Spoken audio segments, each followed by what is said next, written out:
ኢትዮ ቴሌኮም ሼር የገዛችሁ ሼር ሆልደሮች እንኳን ደስ ያላችሁ።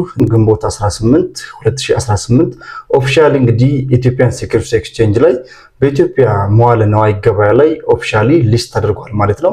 እንደ ወጋገን ሼር ካምፓኒ እንዲሁም አዋሽ ባንክ ሼር ካምፓኒ እና ገዳ ባንክ ሼር ካምፓኒ ነበሩ ከዚህ በፊት እንግዲህ ኦፊሻሊ ሊስት ተደርገው የቆዩት። አሁን ደግሞ ኢትዮ ቴሌኮም በጉጉት እንግዲህ ሲጠበቅ የነበረው ኢትዮጵያን ሴኩሪቲስ ኤክስቼንጅ ላይ ሊስት ተደርጓል ማለት ነው። ስለዚህ ሼሩን የገዛችሁ ሰዎች ዛሬ በነበረው መግለጫ ላይ እንግዲህ የተለያዩ ሀሳቦች በዝርዝር ተነስተዋል ማለት ነው። ከነዛ ውስጥ እንግዲህ በኢንቨስትመንት ባንክ ላይ ሼር ሆልደሮች አካውንት መክፈት እንዳለባችሁ ተነስቷል። እንዲሁም ደግሞ እንዴት እንግዲህ ሼር ሆልደሮቻችሁን መሸጥ ዊዝድሮው ማድረግ ለሌላ ወገን ማስተላለፍ እንደምትችሉ የተለያዩ ሀሳቦች ተነስተዋል። ከዚህ ጋር የተገናኙ ሌሎች እስከዛሬ እንግዲህ ኢትዮ ቴሌኮም ሼር አናውንስ ሳይደረግ በጣም የኔም ብዙ ቻናል ተከታታዮቼ በተደጋጋሚ ኮሜንት ሴክሽን ላይ ስትጠይቁኝ ለነበራችሁ እንግዲህ መቼ ነው ሼሩ ኦፊሻሊ አናውንስ የሚደረገው፣ ዲቪደንዱ መቼ ነው ሼር የሚደረገው ወይም እንከፋፈለው ሲሉ ለነበራችሁ ስትጠይቁኝ ለነበራችሁ ኮሜንት ሴክሽን ላይ እንግዲህ ኦፊሻሊ ዛሬ ከብዙ ጊዜ በኋላ አናውንስ ተደርጓል ማለት ነው። ለዘገየበትም አንዳንድ ምክንያቶችን አንስተዋል ማለት ነው።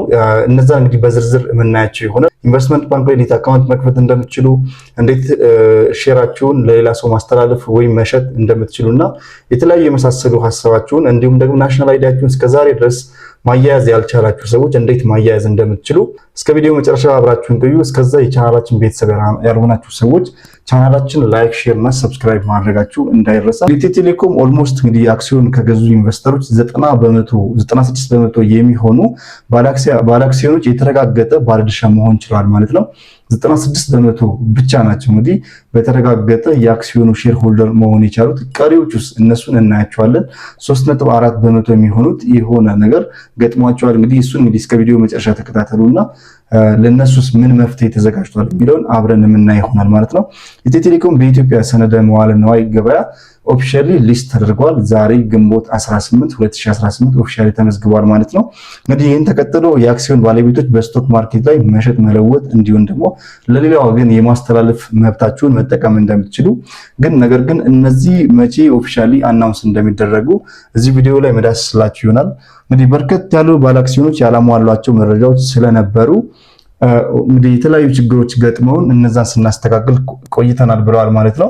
አክሲዮኑም በኢትዮ ቴሌኮም በኩል የመደልደል የማጽደቅ ስራ ተሰርቷል። በቀጣይም የተደለደለው አክሲዮን በካፒታል ገበያ ባለስልጣን መጽደቅ ነበረበት፣ እሱንም አጽድቀናል ብለዋል ማለት ነው። እንግዲህ ኢትዮ ቴሌኮም እንግዲህ ኦፊሻሊ ዲቪደንዱን ሳያሳውቅ እንዲሁም አዳዲስ ነገሮችን ስለ ሼሩ ሳያሳውቅ ኦልሞስት 1 ዓመት ከምናምን ቆይቷል ማለት ነው።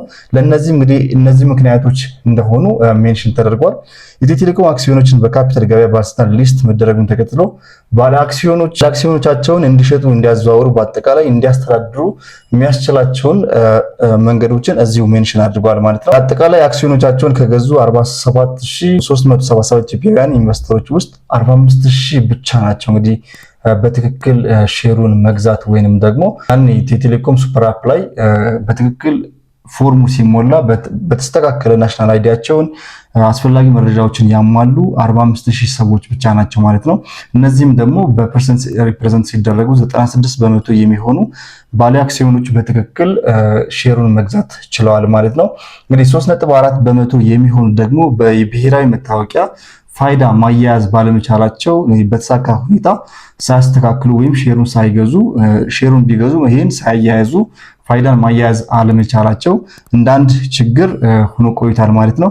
እንግዲህ 3.4 በመቶ የሚሆኑት ባለአክሲዮኖች በቁጥር ደረጃ 1646 ሲሆኑ ብሔራዊ መታወቂያ ቁጥር ካቀረቡ በቀጣይ ባለድርሻ የሚሆኑ ይሆናሉ ተብሏል ማለት ነው። እንግዲህ እነዚህን ብሔራዊ መታወቂያ ማያያዝ ከቻሉ የአክሲዮኑ ሼር ባለቤት መሆን እንደሚችሉ 1646 የሆኑ ባለአክሲዮኖችን በአክሲዮኑ ከገዙት ውስጥ 248 የሚሆኑት ደግሞ ባለአክሲዮኖች ኢትዮጵያውያን ያልሆኑ ዜጎች ስለነበሩ ማለት ነው። እንግዲህ ይሄኛው እንደ አንድ ችግር ሜንሽን ተደርጓል። እንግዲህ መጀመሪያው ላይ ኢትዮ ቴሌኮም ሼሩን ለመሸጥ ያወጣው 227 ፔጅ ያለው ፕሮስፔክተስ ላይ ሼሩን መግዛት የሚችሉት እነማን ናቸው የሚለው ውስጥ እንግዲህ ትውልድ ኢትዮጵያውያን እንዲሁም ዜግነታቸው ኢትዮጵያዊ የሆኑ ብቻ ናቸው ለጊዜው ሼሩን መግዛት የሚችሉት ብሎ የተለያዩ ዝርዝር ሀሳቦችን በዶክሜንቱ በዝርዝር ማውጣቱ ይታወሳል። እንግዲህ ሊንክ ላይ እዚሁ ላይ ያስቀምጥላችኋለሁ 227 ፔጅ ያለውን ፕሮስፔክተስ ዶክመንት ከፈለጋችሁት ማለት ነው።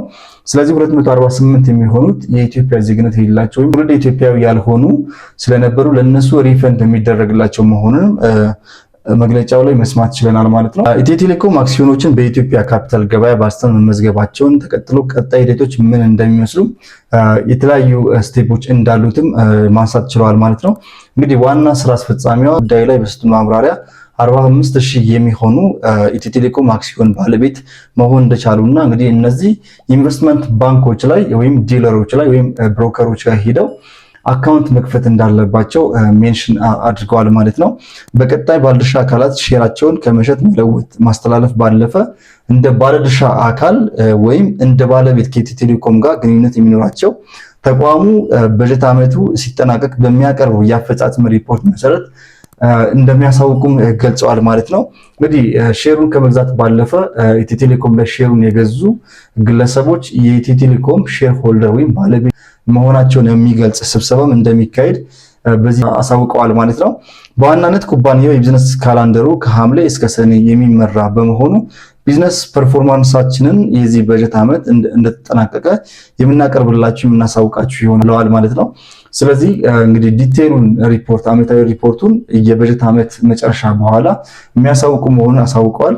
ስለዚህ ከዚሁ በተጨማሪ በጀት ዓመቱ እንደተጠናቀቀ ሁልጊዜ የኩባንያው የፋይናንስ አፈጻጸም በውጭ ኦዲተሮች የሚመረመር በመሆኑ የፋይናንሻል ኦዲት ሲጠናቀቅ በተቋሙ ዌብሳይት ላይ በማውጣት ለባለድርሻ አካላት ሪፖርት እንደሚያሳውቁ ኦፊሻሊ አናውንስ አድርገዋል ማለት ነው። መረጃዎች የቢዝነስ እቅዱንም አፈጻጸሙን እንደዚሁ ደግሞ ፋይናንሻል አፈጻጸሙ ኦዲት ሪፖርቶችን ጨምሮ በዌብሳይታችን ኢንቨስተር ሪሌሽን ብለን ያስቀመጥነው ሊንክ አለ፣ እዛ ላይ ማግኘት የምትችሉ መሆኑን እናሳውቃለን ብለዋል ማለት ነው። እንግዲህ አዲስ ሊንክ ኢትዮ ቴሌኮም ዌብሳይት ላይ አድ አድርገው እዛ ላይ አዳዲስ ሀሳቦችን ወይም አዳዲስ አፕዴቶችን ስለ ኢትዮ ቴሌኮም ሼር ሽያጭ አፕዴት እንደሚያደርጉ ወይም ደግሞ አናውንስ እንደሚያደርጉ አሳውቀዋል ማለት ነው። የበጀት ዓመቱ ሪፖርቱ ተቀምሮ ወይም ተገምግሞ ካለቀ በኋላ ለስብሰባ ወይም ለጀነራል አሰምብሊ እንደሚጋበዙም አሳውቀዋል ማለት ነው።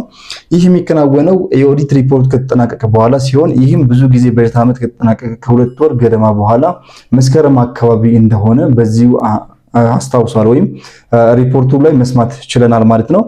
የትርፍ ድርሻ ክፍል ሜንሽን ካደረግናቸው ሀሳቦች ውስጥ አንደኛውና ዋነኛው ብዙ ሼር ሆልደሮች ጋር ጥያቄ የነበረ ነገር ዲቪደንዱ መቼ ነው ክፍፍሉ መቼ ነው ለኛ ዲቫይድ የሚደረገው ወይንም ደግሞ ለኛ የምንከፋፈለው መቼ ነው ሲሉ ለነበሩ ስትጠይቁ ለነበራችሁ ለሼር ሆልደሮች ትርፍ ክፍላቸው እንግዲህ ኦፊሻሊ የቦርድ በቦርዱና እንደዚሁ በአጠቃላይ ጉባኤ በሚሰጠው አቅጣጫ ውሳኔ መሰረት ደግሞ ወደሚቀጥለው ሂደት የሚኬድበት ይሆናል ሲሉ ዋና ስራ አስፈጻሚዋ አሳውቀዋል ማለት ነው። እንግዲህ 45,000 ባለ አክሲዮኖች አሉ። እንዴት ነው የሚሰበሰቡት የሚለው ከኢትዮጵያ ካፒታል ገበያ ባለስልጣን ጋር በመመካከር የምናሳውቅ ይሆናል ብለዋል ማለት ነው። ኢትዮጵያን ካፒታል ገበያ ጋር ባለስልጣን ጋር ተመካክረው ስብሰባዎችን ወደፊት 45,000 የሚሆኑ ባለድርሻ አካላትን ለስብሰባ ኦፊሻሊ እንደ አናውንስ እንደሚያደርጉ አሳውቀዋል ማለት ነው። ስለዚህ እንግዲህ ኢትዮ ቴሌኮም ሼር ሆልደር የሆናችሁ ሰዎች በቀጣይ እንግዲህ በዚሁ ቻናል የምናደርስላችሁ አዳዲስ አፕዴቶችን ከዚህ በፊትም እንግዲህ ኢትዮ ቴሌኮም የዛሬ 2 ዓመት አካባቢ ሼሩን ለሽያጭ አናውንስ ሲያደርግ በዚሁ ቻናል ማድረሳችን ይታወሳል ማለት ነው። ስለዚህ በቀጣይ መቼ ዲቪደንዱ ኦፊሻሊ አናውንስ ይደረጋል፣ እንዲሁም ደግሞ ኢንቨስትመንት ባንኮች እነማን ናቸው፣ የት ሄዳችሁን ኢንቨስትመንት ባንክ አካውንት መክፈት ያለባችሁ በዝርዝር እዚሁ ቻናል ላይ የምናደርሳችሁ ይሆናል። እስከዛ ግን ቻናላችን ላይክ፣ ሼር እና ሰብስክራይብ በማድረግ የቻናላችን ቤተሰብ ሁኑ። እናመሰግናለን።